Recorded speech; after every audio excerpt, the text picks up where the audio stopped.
Hello and happy Thursday, everybody. Josh here with On the Wrong Lead. Another episode of On the Wrong Lead Live. We're going to go through and handicap what I always feel like is the real start of Derby season. Now, granted, Derby points have already been handed out. We have all kinds of 2-year-old races where they start handing out Derby points, but the first of the real 3-year-old preps start this weekend at Fairgrounds with the Lecomte.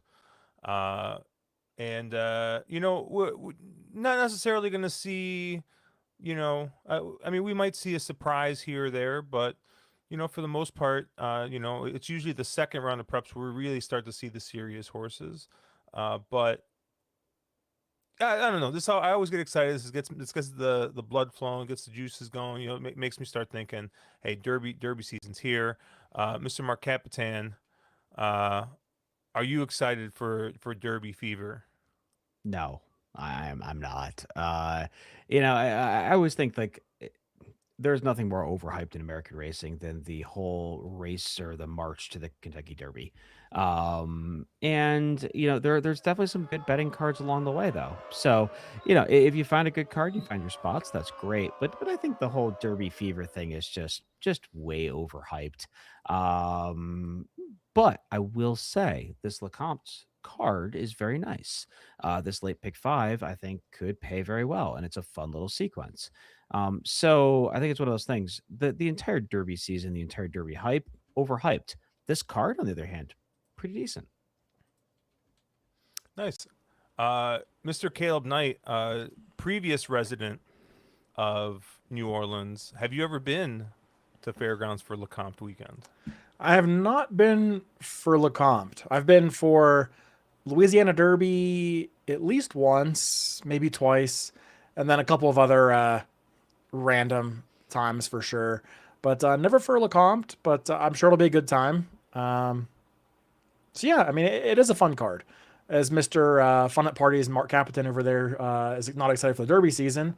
I think it's always kind of a fun time here. I mean, the dredges of racing in January is not excellent, but it's kind of the point now where at least you can start paying a little more attention. For me, I think it's more the second round of preps where I start to pay more attention. So Risen Star, Fountain of Youth, whatever else, the Rebel. But Lecomte, you can still, it's still nice to get a sneak peek of a couple of the 3-year-olds that are out there, and paired with a pretty good card, or a pretty good late pick 5 anyway. I will say that I didn't look at the full card. Fairgrounds has this weird obsession with carding like 87 races on their big days, and like 81 of them are maidens or like $10,000 Louisiana bred claimers. So I don't know about the full card, but the sequence is good. Yeah, I saw Mike Eng. He's saying brutal last second odds change there at Turfway. Man, I race 6, dude, was something else. I actually got on chat onto Discord, and I had to ask our friend Evil Bob Dole, Mr. Stephen Fox, if he had bet on the race, because the what had happened I could only explain as the EBD experience.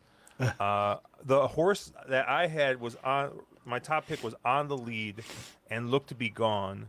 And then next thing you know, dude, he just pulls off to the right and like looks like he's pulling up, but he's still kind of running, but he's pulling up. And so I don't know if like a rein broke or what happened, but I'm like, great. But I'm like, well, at least the second place horse who I had looks like he's pulling away. And so he's going, and then he gets caught at the wire somehow. The horse falls after the line is okay, got up immediately. I'm just like, what in the world just happened? Where like all of a sudden my the 1 and 2 runners both like are basically lame or something. I have no idea what the heck happened, but I got boomed in race 7 anyways. And there's a late some late odds nonsense there, but I was on 8 and 10 in there, and I didn't get a call. So I see, Mark, you're live at Delta before we get into Yeah, race just went off, so we'll see how this goes here. you got 4 horses here in the pick 5.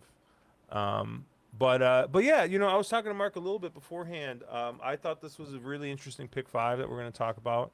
I thought I was telling Mark that my caveman ticket's around $96. You guys already know my rule is that once it goes above that, I'm not allowed to play it, because whenever I do, it's just me burning money. But I have a couple of B's, so I'll probably AB it somehow, but and get that cost down a little bit. Do you have this 8, Mark? I do not have this 8. That 8 just made a middle move, and I think you look like you might be in trouble here. I'm gonna have I'm very in trouble here. This is not gonna fare well for me. No, that 8's gone. 8's gone. Cool. 6 just a little too late. Man, that 6 was coming too. That sucks. Unlucky, man. Well, happens. But hey, maybe we'll get lucky here at Fairgrounds. we got 5 races we're gonna talk about. An all stakes pick 5 here. A couple listed stakes, but we'll start at race 9. Going to mile 16th here on the turf. Got 4-year-olds and up turf stakes. Yeah, your more line favorite is the 5 Maduro for Peter Urton, and Jose Ortiz sees fit to ride here. I don't have this horse on any of my tickets. Now, granted, on time form, right, the highlight figure is that 120, which is the race from early summer at Del Mar, and I don't know, that figure seems like a little bit of an outlier. He seems to be more of like a 115-ish type, so I guess I'm a little skeptical of that number, but yeah, I ended up not using that horse whatsoever. Mark, you and I talked a little bit earlier, and you were like, I don't believe the price on this horse, and I agree with you. I don't think you're going to get the price on it, because I like the horse, you like the horse, and that's the number 9 Stylish Sue. You get a horse that projects to be on the lead, if not right off the lead. You get Luis Saez aboard here. Joe Sharp's always really good with these types of horses here at Fairgrounds, and I think that this horse's high figures are a little bit more believable. The 118 2 back, and I think that's probably right about where you're going to need to run, I think, to win this race. So I really like the 9 Stylish Sue. I always like being on the front here. The 3 projects to be your leader, but this is a horse that's only got 1 turf run in the last year and a half, and was at Hawthorne, and the horse wasn't even on the lead in that race. So I don't know necessarily how much turf speed the 3 has, even though Timeform projects it to be the leader. So I really do think the 9 is in here with a big shot. And then the other 2 horses I like the 8 Nandadea, does have a win here at Fairgrounds, and Flavian Pratt sees fit to ride in here. And what I like about this horse is this is you kind of cross the line through the last race where it kind of looked like the horse just didn't want anything to do with that that course. And I mean, that was a grade 1, probably in a little over her head there. Comes back here, I think, to a much easier, much softer company, and I do think that if she can get a trip more similar to that what she's got the first 2 times here in America, where she sat close to the pace, right? A couple lengths off, not 4 or 5 lengths off 10th. If we're sitting, 4th, a length and a half off, I think we're feeling pretty good about Nandadea. And then the 6 Sweet Treasure. This is the horse that's basically moved forward every single start. I mean, maybe a little bit of question here on distance, but ran okay in the Pebbles. The best fig that this horse has run, but you see Twirling Candy, and you're like, I don't know if this is the horse that necessarily really wants to route on the turf, but um, I think Irad sees fit to ride here. Horse that seems to be moving in the right direction.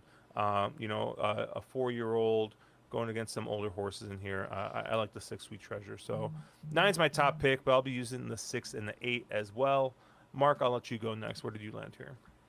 Yeah, I think we both landed on the 9, who's got some controlling speed. Has some back figures that really fit in here well.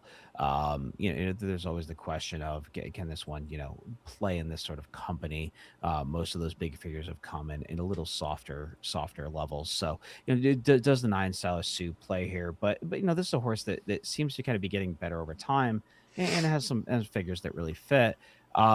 You talk about horses like Sweet Treasure and Inadea. I think those are horses I just let beat me. I think those are horses that have never run a figure that's fast enough here. And I get that the connections. Are you just betting Pratt and Arad? I mean, if you're just gonna bet connections, sure, I guess they're usable, but they've never done anything on the track that says that they're fast enough to be players here. I know you kind of dismissed the 5 Medoro. I think Medoro is actually really interesting in this spot. You're talking about a horse that, if you look at just specifically the black type stuff, and you cross a line through the graded stakes, this horse is really, really, really good. I think there's an argument to be made that Medoro has just been, in over her head in the last few of these starts, where she's running versus just better horses in graded, G1, G2, G3 type company. When you look at the races where she's in these black type races, she's been extremely good. And she's getting a lot of class relief here and getting Jose Ortiz up, which is never a bad thing. So I think Medoro is a super interesting player here. So I think I have Medoro and Stylish Sue on top. I have a couple of big prices that I like in here, but interested to see where Caleb kind of saw this race, because I think I was more against a bunch of horses than I necessarily was in favor of others. Yeah, I think I'm pretty close to Josh as far as how I saw the race. I don't really know where you're coming from so much with like the Nanda Dea and Stylish or Sweet Treasure never ran fast enough. Because I mean, unless you're just saying Medoro's a lock, I mean, really everyone else has kind of run that same 110 to 112 on time form, give or take. Stylish Shoe has maybe one figure that kind of jumps out, 2 back at Churchill, but to me, it's a fairly flat race unless you think Medoro is really the goods. I do not. I don't like Medoro. I don't like the California company she's been keeping. She's fine. I liked her a lot in the Goldacova, and she kind of got buried by Special Juan and Breath Away or Breathe Away, neither of whom I think super highly of. In the matriarch, I mean, she gets crushed by the 6th string Chad Brown horse, Segesta, and the Safi horse in our time. I just don't think she's good enough when she's outside of California. And anytime a horse, ships in outside of California, she loses. I mean, even Give Me Another got the job done against her 3 back at, when Medoro was, 3 to 5. So for me, I'm against her. I know her figures are very good, and she's probably the class of the field. I'd say this is the softest field she's found, but I'm not sure that those Cali grade 3s are really that much better than what she's facing here. I agree with both of you on Stylish Sue. I think she's likely going to be controlling speed or sit just off the 3 if depending on what Saez decides to do. I think both her and Nanda Dea I kind of like for the same reason, and it's they had some really nice form and some strong races up until their most recent race where they go off of Lasix and then run absolute stinkers. Fairgrounds is one of the few tracks that actually lets you run Lasix in these kind of races here. So I do think that getting back on Lasix might make the difference, especially for Nanda Dea, who ran almost Too Bad to Be Real in the First Lady. So for me, I'm 8-9 is kind of my top 2 selections there. I don't know what to do with the 6 Sweet Treasure, Josh's horse. She has incrementally stepped forward in each start, which I always do like. But I'm just not all that sure of how good she really is. Some of the quality of the wins, I don't know if I think too highly of. I don't love Irad taking the mountain here. I guess it's better than Drew, but it's not something I still love. The one price horse I did want to talk about a bit about is the number 2 Epic Style. This horse, debuted and spent most of her career as a sprinter. But when they stretched her out, last time out in that allowance race, she really responded with a really nice win. That was a big field of 12 horses. And she went away and kind of ran away and hid for the victory there. She beat Triumphant Spirit, who ran third, and then came back to win next out in N1X allowance. So there was some quality behind her in that race. She's versatile, and I always do feel the Fairgrounds turf plays a little bit quirky.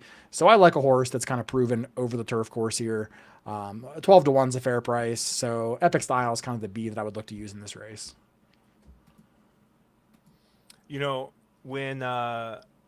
When you said that you were against the favorite, Caleb, I did have to do one of these. Did that work? It did. I didn't hear it. What was it? No. Oh, moment's Let me lost. see. Hold Oh. on. I've been trolling the soundboard sound effects thing. I gotta think of what else I need to put on here. I meant to ask you guys earlier, but dude, work has just been absolutely nuts. I feel like Caleb, man, actually having to get work done now. I know, it's the worst, right? It's crazy, but I thought, like I said, I thought this is a good start to the race. I'm kind of glad that we're gonna see some double payouts and stuff into here in case something crazy looks off here. But we move on into a 3-year-old filly dirt stakes here. Oh, you're gonna say I something? think Mark had a couple prices. Oh, you have some prices, Mark? Sorry. Just one horse I want to talk about, and it's the one horse Cupid's Crush. This is a horse that they have tried literally everything with. They've tried a sprinter, they've tried to go marathon distance with her, they've done basically everything with her. Her best stuff has been coming this trip. Going a mile and a 16th where she's 3 for 3. Now she's only got 4 starts at the Fairgrounds. One time she's hit the board. There's argument made that those races came versus softer company and that she's probably a little too slow to win. But she's going to be a huge price in here, and I want just a tiny little bit of her because if you look at some of her back races, and again you have to go into a bit of a time machine and go back to end of 2024, beginning of 2025, but she does some figures that fit. And if you make the argument that she likes this trip and that she's just been consistently campaigned at the wrong distance, she's a horse that's at least a little interesting here to maybe fill out a trifecta or something like that for you. Nice. Move over to race 10 here. The Silver Bullet Day. We're going to be going a mile here for 3-year-old fillies. Your morning line favorite in this race is the 1, Atropa, at 2 to 1. You get 5 to 2 taken by the wind, 9 to 2 on White Smoke, 5 to 1 on Pashmina, 4 to 1 on Love Your Neighbor, 10 to 1 on Dancing in Old Town. Mark, I'll let you go first here. Where did you land? I mean, I'm not going to get super creative here. In the Sherry DeVoe Stakes, I'm going to take Atropa, the 1 horse, who I think is the better of the 2 Sherry entries, but I think she has this race very much over a barrel. Jose tends to get her best stuff, and he seems to have chosen Atropa over White Smoke. And I think, for me, those two both kind of stood out against this field. She seems to be trending the right way. This seems to be the kind of trip that she should want. Again, I don't have to get super creative to land on the chalk. So Atropa is my top choice. And I think this is the kind of race where I'm sure Caleb's going to be 5 deep and toss a chalk. I'll take the chalk, and I don't really feel like I need much other in here. This is the kind of race I just don't want to overthink. Caleb. Yeah, Atropa probably is your most likely winner in here. I have no real knocks against her for the most part. It was a smashing winner at Keeneland, came back and just missed in the Goldenrod. My only issue with Atropa is not anything unique to her. It's just I'm always a little, skeptical when you haven't seen these horses in a couple months and they're 2-year-olds and just they can develop so quickly, in such a short period of time. And while she is that horse to beat, on paper, we don't know what we're going to get from a horse like the 2 Dancing at Old Town, who is actually still a maiden but hasn't been seen since Halloween, or the horse like the 4 taken by the Wind, who's undefeated 2 for 2 with kind of runaway wins, including a grade 3 to her name, but again hasn't been seen since September. The McPeak barn not going super hot at Fairgrounds right now, so to me, I probably will go with Atropa as a top pick in here. But this is just never the kind of race I can have a lot of confidence in. Maybe the one horse I'll upgrade is the number 5, Love Your Neighbor. This is a horse who won on debut, actually, at Colonial in the slop, coming off the pace, which is not often easy to do at Colonial in the slop. Went to Woodbine, did not like the synthetic surface at all, so you throw that race out. And then in the next sprint race, I mean, coming off a bit of a layoff, again, ran just fine, ran second by half a length. But mostly it was the untappable that what I saw that made me want to upgrade this horse, where she gets bumped out of the gate, kind of shuffled back toward the rear of the field in a pretty tightly compact field. Makes a nice move to come up the rail inside of a horse who's going backward. And the ultimate winner, Hit Parade, ends up coming in pretty good on her, actually bumps her to the point where Axel loses an iron and kind of has to quit riding for a few strides down the stretch. I think that probably cost her the race.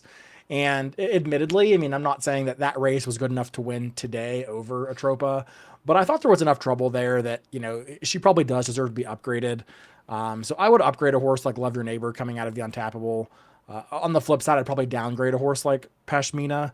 I imagine Josh will have this horse because she kind of seems like Lone Speed, but she had a super comfy trip last time with slow fractions on a loose lead. And she couldn't get the job done against what I think is likely an inferior field compared to what she's facing here today. So while she may be controlling speed, I was kind of bothered by the fact she couldn't, even hold on for second last time out. So she's one I'd probably downgrade off that effort.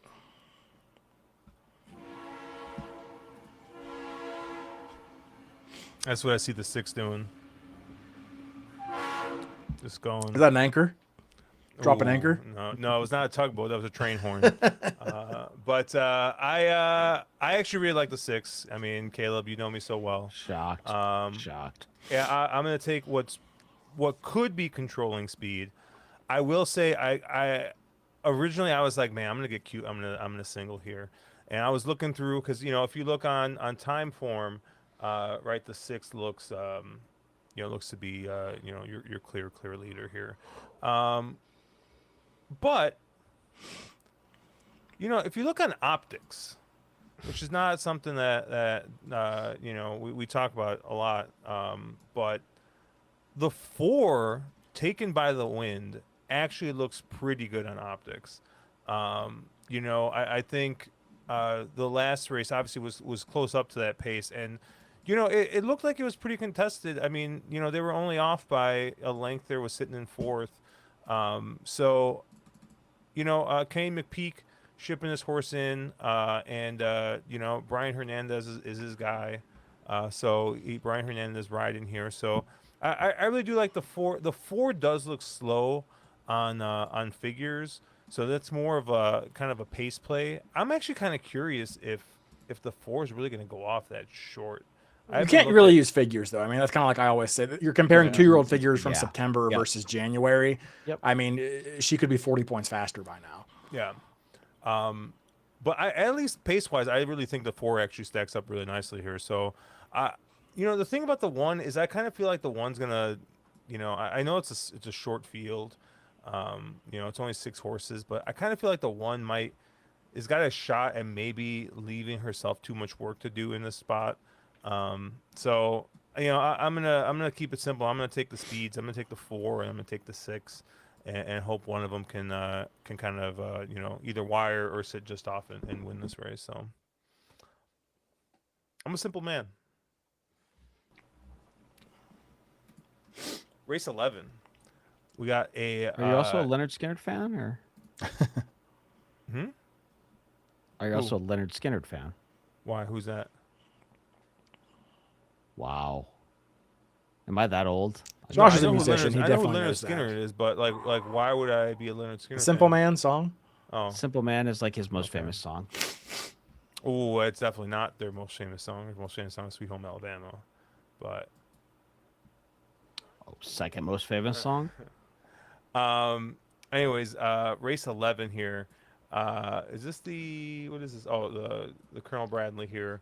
Going 1.16 miles on the turf for 4-year-olds and up. Caleb, you get to go first here. Where did you land? Oh man. Yeah. This is a race that I thought felt kind of open, truthfully. I don't know that I think it's super likely you get some 25 or 30 to 1, but I don't know that there's anyone I can just, anchor my ticket around in this race particularly. I think you probably have to start with whatever you think of the horses that are exiting the memorial. What is that? The Doro Memorial? What race is that?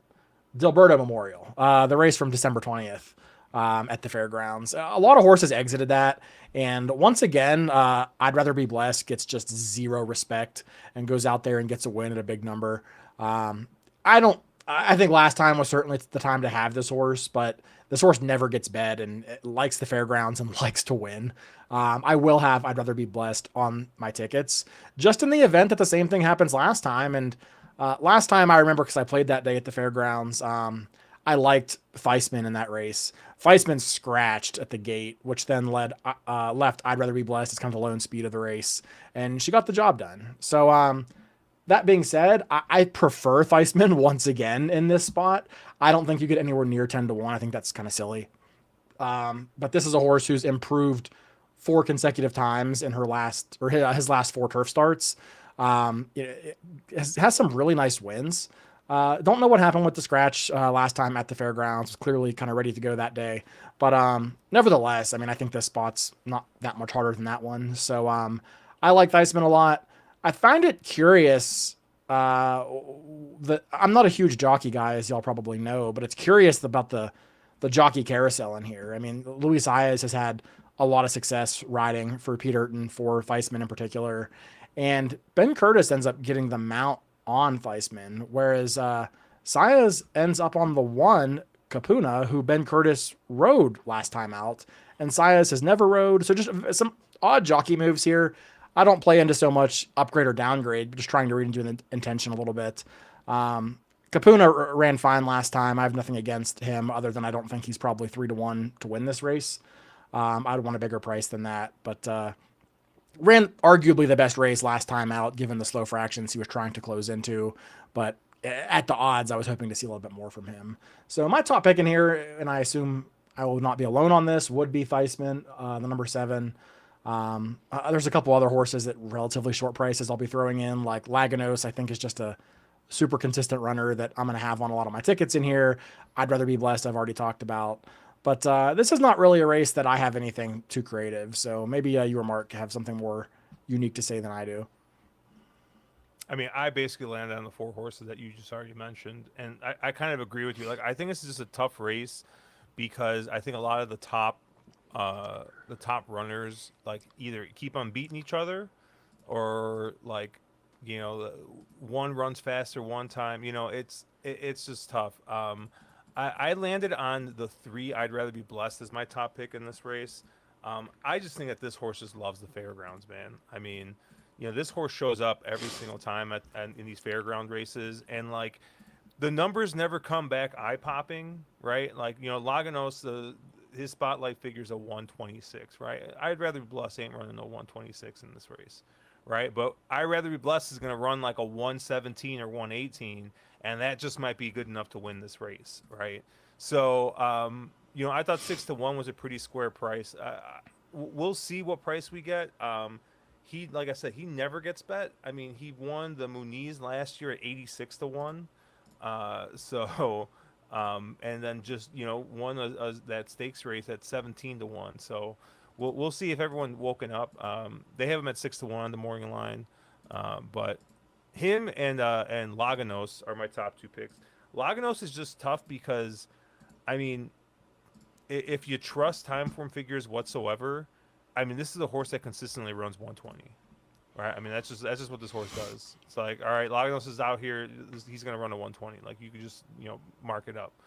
And I just think that's fast enough to beat basically almost every one of these horses on their day. So it's tough to leave Laganos off of a ticket.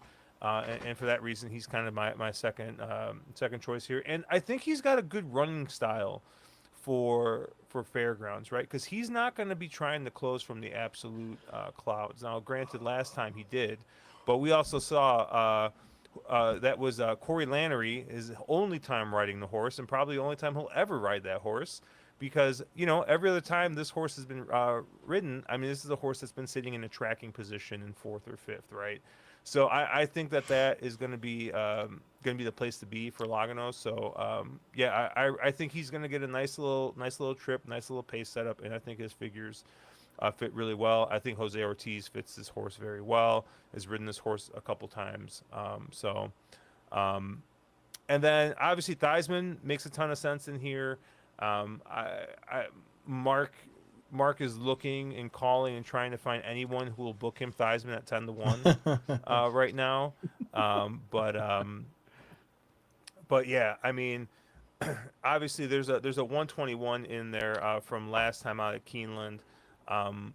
But yeah, I kind of had the same question as you did, Caleb. It's like, why is Curtis here?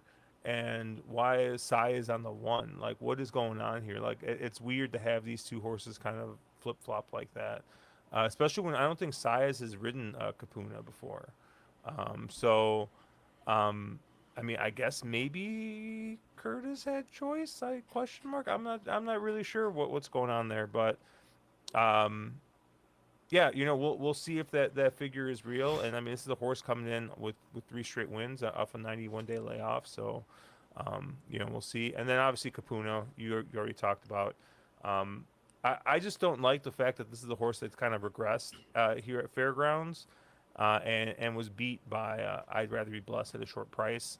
I think once again, like, if Luis Saez on this horse makes a bit of sense, because I think he's going to keep this horse, close to the pace, which I think I said, I just think is where you want to be. But, I basically waxed poetic of the top, like, are probably going to be your top 4 choices in here.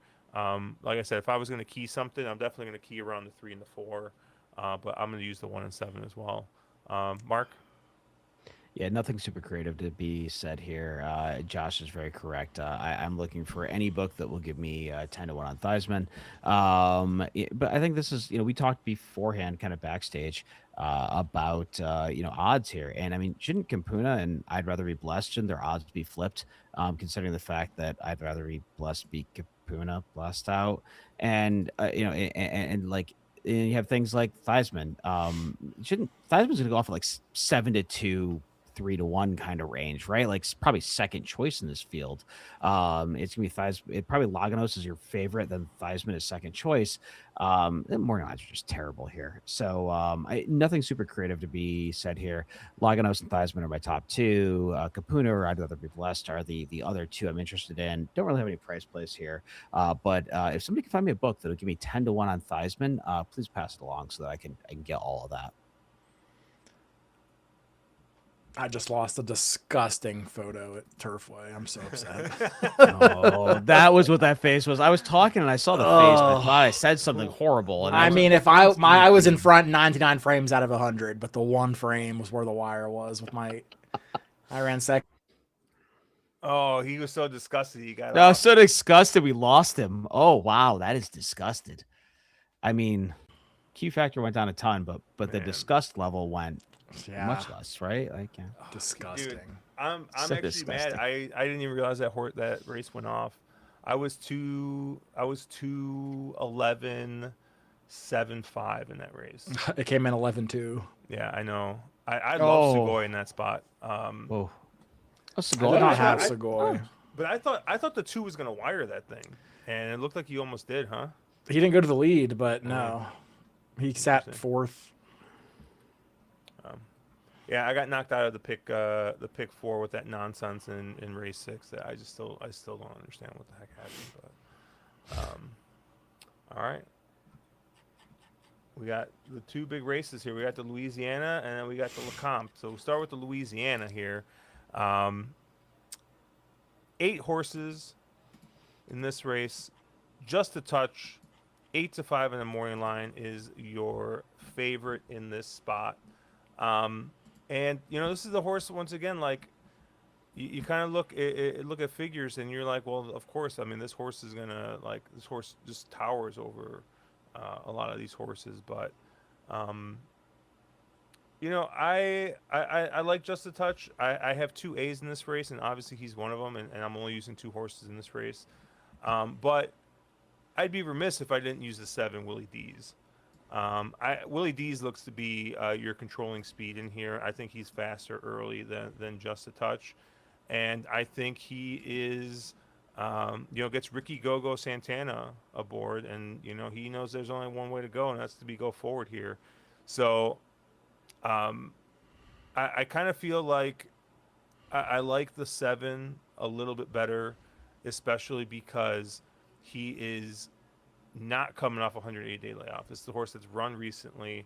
I mean, Brad Cox horses generally do, run fine, fresh. Obviously, he did this last year with him where he took, 6, 7, 8 months off. And comes back in March and, fired fresh, won by as much. But I think it's a little bit tougher for field, and I think Willie D's, got to win 4 back in a stakes race. Ran second in the Charlestown Classic. I mean, has been running in some pretty decent fields here. Maybe you kind of cross the line through that Lucas Classic, but I think you kind of go through. Yeah, he's been a very, very consistent performer, running in the low to mid 120s, and I think he's going to have a little bit of a pace advantage here because I think a lot of these horses want to track or come from way off of it. So I do think the 7's going to have a bit of a pace advantage and is going to get, I think, kind of the jump here, and he's going to be leading at the top of the stretch, and it's just whether or not the Just a Touch can catch him. So those are the 2 horses I'm using. I'm using the 7 Willie D's. I'm using the 8 Just a Touch. I see Slow and Steady saying Lasix on, fire away. So it sounds like our friend Andrew, who loves to see these horses get Lasix. Just a Touch has got a 102 and a 104 on Lasix on the Briz scale. So it does look like one who likes the added benefit of Lasix. Willie D's has also got 100 with Lasix, his best figure, that optional claimer in Saratoga last summer. So, I think those are your 2 most likely, and those are who I'm going to use. Caleb, I'll go to you. Where did you land? Yeah, I think Just a Touch might be just a rat, if we're going to be honest. I mean, I get it. The horse is 3 for 3 on Lasix. 0 for 6 off Lasix. Today he has Lasix. I get the argument. I do. But this horse has some abysmal losses. I mean, losing it 1-9 in a 6-horse field in the Monmouth, Cardboard Cup. Losing it 3-5 in the Iowa Derby. I mean, just some obscenely awful losses. And I hate the way he's been campaigned for a horse that, was initially on the Derby trail to kind of run some of the ways he's run. And I guess I just see the race a little different than you, Josh, and that I see there being a fairly contested pace setup in here. I mean, I don't know that all of these pace horses have the equal early speed, but I think there's 4 horses that are need to lead types in here between the 4 Accelerise, the 6 Tarantino, the 7 Willie D, and then the 8 Just a Touch. Maybe you argue Willie D can sit a little bit because he has kind of rated a little bit in the past. But by and large, his best races have come when he's been able to get that trip on the lead. And with Ricardo taking the reins, I don't imagine he gets a very patient ride. So kind of for me, I was looking more the opposite direction for more runners that could come from off the pace a little bit. And I landed on 2 horses kind of as my top pick. The number 1, Moonlight, and the number 5, Sir Greyland, both kind of middle priced, probably 3rd and 4th pick in this race, I would think. Moonlight came through with a monster race last time out. Admittedly, I don't know where it came from, and I'm usually a little bit hesitant to back these horses. But prior to that, I mean, he was still very consistent in the upper 115 to 120 range on time form. He does have a win at the Fairgrounds. He beat a decent field last out in the Cherokee Mile. Pretty handily beat a decent field with Dragoon Guard and a few others in a pretty deep field. So I do think this is a horse that, with Jose Ortiz up, this horse is, I don't know if he's undefeated, but he's at least 3 for his last 3. What the other riders, Gaffleone and Mojica and others, hasn't quite had the same success. So I do like the fact that Ortiz, who likely has options, ends up here. And the other horse I liked and mentioned was Sir Greyland. This is a horse who also is just super consistent. I mean, has not missed the trifecta in his last 10 starts. Essentially in his whole career, actually, has not missed the trifecta. Maybe isn't the classiest of this bunch, given where he kind of started and worked his way up through some starter allowances. But I think he clearly fits in here. And the Tenacious, he ran second to Not This Boy, a very nice William Callan's horse. He also, clearly handles this track, just missing last time out. Had a nice win 2 back when he beat Duke of Duval, who then came back to win again next time out in a race that's proven somewhat live. So for me, I like Sir Greyland in here. I like Hernandez getting the mount as opposed to Leperoux, who has a tendency to let this horse get too far off the pace. I think Brian will keep this horse a little bit closer, and if the race does end up coming back to the more mid-pack runners, I think these are your 2 most likely winners. Yeah, I very much saw this race exactly like Caleb. I think just a touch of Super Suspect. I think Willie D's could be interesting. And I thought Sir Greyland was the horse that, if you think this is contested early, which I do tend to lean that direction, of the closers, that was the horse I was most interested in. So not a ton of creative stuff for me to say here. Interesting race. I think it really depends on what you think of the pace complexion in this spot, but I kind of exactly agree with Caleb. So I really, it looked like one of Stephen Fox's messages got flagged. And I really wish it didn't because I wanted to share it. It says, "Give me all the D." So What did it say? Give him all the D? It says, "Give me all the D." That tracks. Yeah. sounds like a top heavy kind of statement, right? That's very top heavy. All right, race 13, the Lecomte. We're gonna be going 1.16 miles on the dirt here. Derby points on the line here. First level Derby preps. Mark, where did you land here? Dude, I can't believe you threw my first race. This is just a tough race. I don't have a ton of man. I don't even know where to start here. So first off, I hate these races. These are the worst races ever, where you have a bunch of these horses off, all coming on off layoffs, first starts of their 3-year-old careers, and you're trying to figure out who's the real deal. So I want a lot of coverage on this type of race, and I want to kind of, I think, spread smartly. So let's start off on the inside with Quality Mischief, who I think of the Cox runners, I thought this was the most interesting one. In a Mischief, quality right on the bottom end, a horse that seems to be kind of really improving in form. I thought that last out effort in the Gun Runner was a decent one. A Chip Honcho could be short in here, but I don't necessarily think super short. And I think the not, 4-1 kind of range is probably where you get on that horse. And I thought, Quality Mischief gets the same kind of setup, a little bit of pace up front in this, or actually a fair bit of pace, I think, in this race, and should kind of set up a closer like Quality Mischief. So I thought that one was super interesting in here. Other horse, I thought Golden Tempo, the 5, I thought was the most interesting of the Sherry DeVoe horses. Maiden Breaker last out across the surface going 6, obviously getting a stretch out here. Curling on top, Bernini on the bottom. So, pedigree says that this one should be able to go this trip. And the race came back fairly decent, 99 on a debut, every right to step forward. So I think this is one of those kind of horses that has every right to take a step forward and could be a major player come Derby season. And Jose up for sure is 38% on them, in the last year. So connections all around are pretty good on a horse that's going to be 8-1. I think you get that kind of price in this spot. And the other horse I was interested in was the 10, Stop the Caw. For Brendan Walsh, a horse that, undefeated in the last 2 starts. I don't know if Walsh necessarily knew what he had with this one, debuting in a maiden 150. a horse that again has took a pretty big step forward second time out.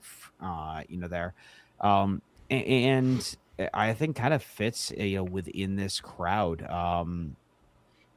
It can be a little bit more forwardly placed. I would imagine be a little more tactical, maximum security over Tiz now. Again, another one of these horses that I'm not super worried about the distance, about the stretch out, and a horse that seems to be kind of trending in the right way. So I landed on three horses that are kind of, I don't call them mid prices, that 8 to 1, 10 to 1 range. And I think in a race like this, those are the kind of horses you want to kind of be targeting. The chalks tend to, I mean, the chalks do win some here, but there's a lot of price to be had in finding those outsiders that are ready to take that next step up. So those are my top three. I had some other horses I liked in here as well, but interested to see where you guys sort of landed, because I think this kind of race is very spready, and there's a lot of ways to go in here. Yeah, I mean, my top two picks are both 8 to 1 in this race. I Yeah. love the 10 Stop the Car. Yeah. I think that, right. I mean, took a huge step forward last time out. I think has been able to do it both forwardly placed and kind of closing from off of it like he did his maiden. Gets Ben Curtis aboard here, who is had had a heck of a year last year, and seems to be riding well here at Fairgrounds. So, yeah, I really like the 10 Stop the Car, and the other horse I like is the 8 White Tiger. I mean, anytime you can bet Irad Ortiz on a speed horse, you got to do it, right? Unsubscribe. But Yeah. How do I unfollow this? but I mean, this horse, I mean, last time out just showed an incredible amount of speed. I mean, just went out there and was able to hold on there. And his first time out, time for him like that race even more than his last effort. So I really do like the 8 White Tiger. Looks to be possibly the fastest horse early. You do have to, you do always have to think, about jockey intent a little bit. And I mean, it is Irad, but last time he went out to the lead and he went for it. I think the fact that he decides to stay here and ride this horse for Brad Cox probably, there's a little bit of confidence there. So I like those two horses as my top picks as my A's, the 8 and the 10. The 10 is probably my, if I had to give out a number one top pick, it would be the 10. And then the other two horses that I'm going to use, I think 3 Crown the Buckeye. While I think the 8 is faster, I mean, the 3 does have the better draw, right? It's going to be drawn inside, gets Ricky Gogo Santana. I don't love that, he, in that stakes race in December, he got the lead and then kind of ended up, kind of weakening a little bit there and giving up, losing there. But I don't know, man. I've seen way too many of these Derby preps, especially at Fairgrounds, where all these horses just take turns beating each other for some reason, and a horse that maybe didn't look good the race before, gave up the lead, all of a sudden he gets brave the next time out. So I don't want to count this horse out completely. Obviously, has very competitive figures here with the rest of the group. Is a little bit more experienced than a lot of these horses here with the 4 starts. So I do like the 3, and then the 6 Thunderbuck. You get a couple of blue fractions. You get a horse coming from off the pace in that race at the Fairgrounds of all places, and I'm a little interested. And they only gave a 96 to that last race, but that was also pace adjusted. Right, that was 100 raw figure that they turned down to a 96. So, I think that Luis Saez, he's fit to stay up here for Brad Cox, and I think Brad Cox has got a little bit of a 1-2 punch here, where he can let the 8 just kind of How go about a out 1, there 2, and 3 punch? well, yeah, but let the 8 get out there and run as fast as he wants to early. And I think the 6 is definitely set up to maybe try and get first run on him. So I got the 8 and the 10 as my A's, and then I got the 3 and 6 as B's. By the way, I'm disappointed the Pratt Simp did not land on the Pratt horse. Who's the Pratt on? Mesquite, the 7. Oh, 7. I looked at him, but I know this is like probably like news from like 3 meets ago at Fairgrounds, but man, you see a horse from like 8 lengths off trying to win at Fairgrounds. Like, I don't know, man, it never feels good for me to take a price on that type of horse. But Caleb. Yeah, so I mean, I don't think I like any of the Brad Cox runners in this race, which really. But the problem I'm having actually is I don't know if they're just bad morning lines, or I don't know if I dislike them enough to not use them if I'm actually going to get 8 or 10 to 1 on some of these Brad Cox runners. I think the horse Mark talked about, Quality Mischief. I don't really like this horse. I mean, I genuinely don't. It was 25 to 1 last out. It closed and flattened out, but it's 10 to 1 and a horse that's legitimately just as fast as basically anybody else in this race, and has a great draw. I mean, the same thing you could be said about the number 8 White Tiger, who I don't like this race. I think that time form rate figure from the 19th of September is garbage. The runbacks don't support that 108. I think that's a bad number.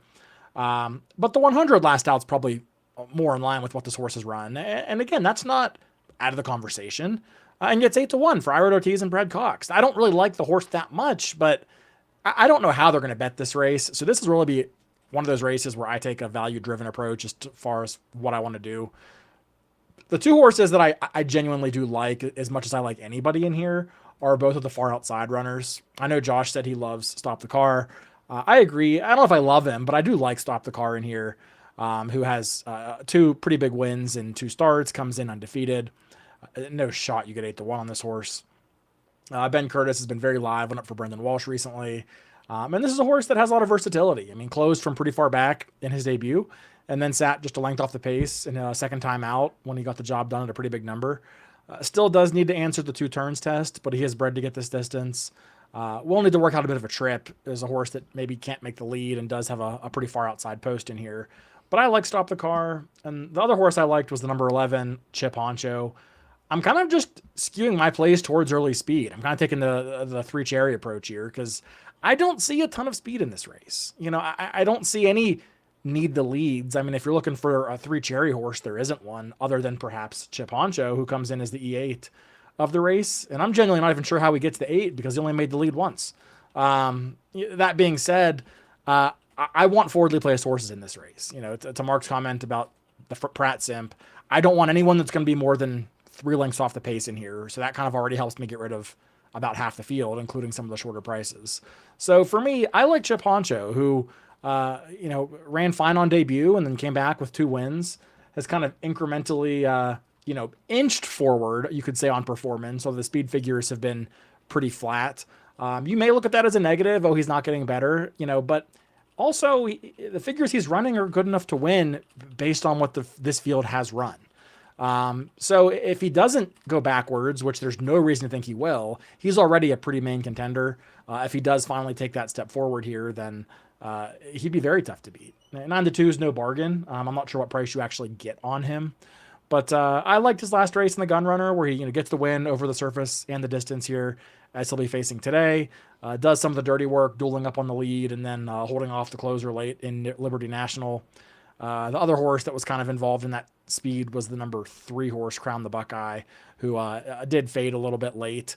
I have some concerns about his ability to get this distance or just against this quality of competition, given the Alpine influence on top. But between the 2 short price speed horses, I much prefer Chip Honcho. So I'll be 10-11 most prominently.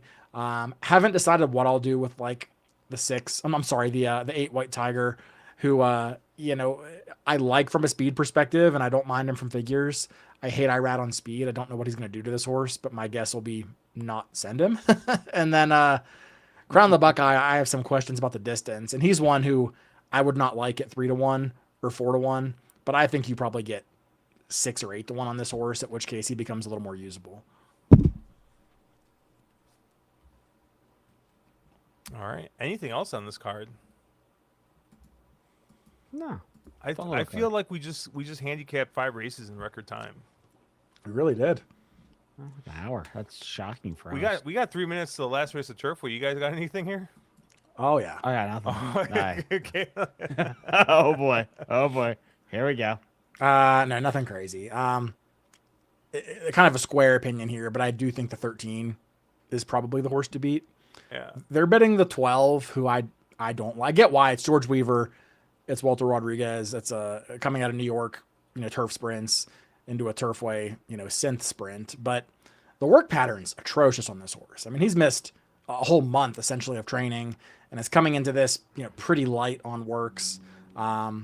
Weaver, not a guy that typically ships to Turfway. I don't know what they're doing with this horse, but for me, that's one I'll play against as the favorite. I much prefer the 13, who, it ran the best fig in the field last time out at Turfway, just getting beat late. So I like the 13, and I'll try to work in some of the inside horses, specifically the 1 and the 2 underneath, in an exacta. The 1 probably needed that debut, raced pretty greenly, missed the break, ended up running okay in the second half of the race. And the 2, American Summer, for Kelsey Danner, who's enjoying a pretty strong Turfway meet so far. Horse coming into this with some, with some promising, pretty quick works.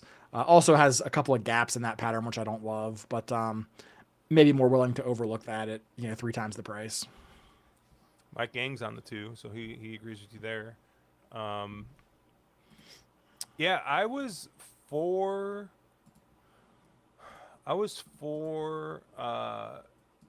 12, 13 in here. I think I was with you. I think I liked the 12 or the 13 the best. I mean, the 12, I'm like, I don't know. We've seen so many of these horses that have run on turf come back, and they don't run real well on the synth, and usually they like lose 10 or 15 points. But man, I mean, you see, George Weaver, and you see, Walter Rodriguez, and it's tough to bet against a little bit. But I did like the 4 Overlook a little bit. Looks like he's getting bet a little bit more. I thought he ran fine first time out. I always do like these synth horses usually getting a start. I like these horses second time out. But the work since then haven't exactly inspired a ton of confidence either. They 2 pretty slow works there, but I like the 413. Maybe I'll toss your 2 in. Maybe we'll do a little exact thing here. Yeah, I did like your 4, Josh. I just didn't want to. I don't know that I really want to use like a 5-2 with a 4-1 and an exacta the way that I kind of want to set this up. But yeah, I think your 4 is a very likely winner of the race as well. I guess the 1 is maybe the one price horse that I think can get on the board at somewhat of a price anyway, because it gets pretty hard to make a case for the maybe the 6, 7, and 8. So I do think if you're looking for a big number, in my opinion, the best chance of getting one will be the 1 or the 11. All right, let's see. It's 0 minutes to post, so let's see where we're at here. Yeah, they're still walking along the fence. You have probably 2 minutes. Sweet ass time. Here. I wouldn't bet the 12 because you said it couldn't win. So. Oh, there we go. Good old Mark. Yeah, so we look ahead next week. Next week we'll be covering Pegasus weekend. Same bat time, same bat channel. So we'll be talking through that. Mark, did you decide whether or not you're playing that contest or? I won't play that. It's live money, and I'll be skiing. So. Skiing. I'll probably skiing. First tournament of the year will probably be FloCal because I can sort of pick and pray that. I know how I'll play it. So, and by the time I get home, I can play the California races, which works for me. So. I'm actually curious. I'm looking at Twin Spires. Do they have a Fairgrounds tournament? They got to, right? You would think Twin Spires would. $600, yeah. $600, but I think this was your complaint, Caleb. It's for the KDBC. Yeah, I love that they do so many tournaments. I hate that they funnel anything that's not a $50 feeder into the KDBC. I just don't Yep. want to play in that contest. Not really. I mean,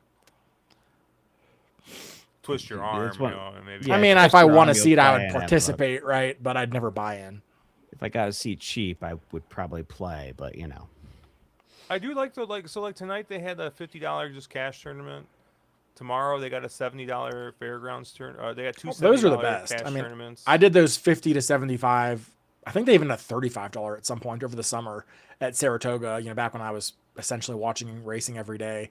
Like I would do that Wednesday, Thursday, Friday, Saturday, essentially every day of the week. And those cheap ones are really good for cheap action, for a whole day, of betting on $50. All right, they're off, and this is Who do you got here, not setting Caleb? up pace-wise at all how I thought. I pretty much put the 13 on top of the 1 and 2 in exactas. And I have the 13 over 1, 2, 4, 11 try. I mean, I don't think the 12's got a shot from where he's at right now. I haven't watched enough of the racing today to know how it's been playing, but it seems like it's been fair to slightly forward from the last couple of races I've seen. If I can get 13-1 here, I'll be real happy. It's looking Bermuda has just looked under his shoulder. He thinks he's got horse in the 13. It looks like the outside run of the 11 might have some run, but Bermudez might also have no idea how to gauge how much horse he has. like that also could be very Well, true. he's gonna if he switches leads, I think he'll be okay. Oh, is that the 2 up the rail? 11 on the outside, flying. The 2 up the rail is gonna get the job done. Man, Yeah, I've had all the this right. is I've had the 11. trifecta twice in a row, but just not having the right horses on top. Damn.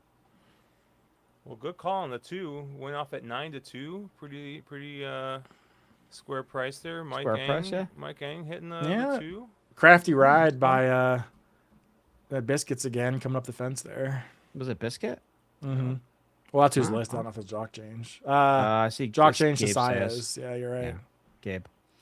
Oh yeah, because Biscuits. I think he fell off the horse that I had.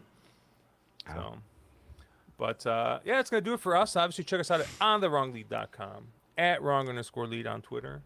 Hey, we didn't even talk about what we're drinking, but I had a nice little wheat whiskey here from Journeyman in Michigan. I've been here a couple of times, but they have a cask strength wheat whiskey. It's not bad.